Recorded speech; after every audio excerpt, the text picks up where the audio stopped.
Menunggu perintah perang Mualim, Muzaki Manaf alias Mualim mengumpulkan seluruh anggota DPR RI dan DPD RI di Pendopo.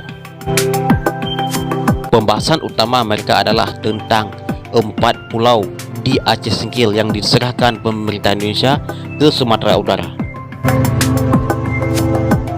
Meski terlambat, pertemuan ini tetap penting untuk menyudutkan visi dan langkah melawan keputusan semena-mena pemerintah pusat yang tidak menghargai martabat Aceh.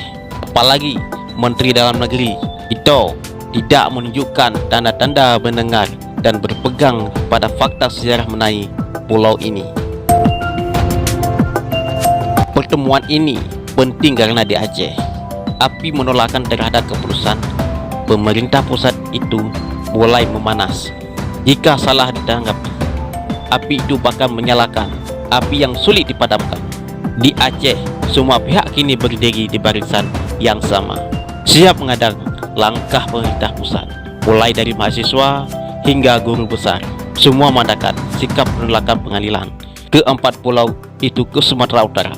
Mereka menyuarakan pendapat yang jelas. Tak peduli sebesar upaya pemerintah pusat untuk meneruskan keputusan mereka mencaplok pulau itu dari Aceh, suara penolakan itu siap diteruskan lewat tindakan-tindakan. Pemerintah pusat seharusnya tidak menanggap suara-suara itu sebagai angin yang berlalu. Satu-satunya yang bisa membatalkan keputusan itu adalah tindakan-tindakan tak sejalan dari Aceh. Satu-satunya yang bisa membatalkan keputusan itu adalah tindakan-tindakan tak sejalan dari orang-orang Aceh, terutama mereka yang mencoba cari muka ke pemerintah pusat yang berharap keuntungan dari sikap itu. Jadi ini kendali urusan ini berada di tangan Mualim.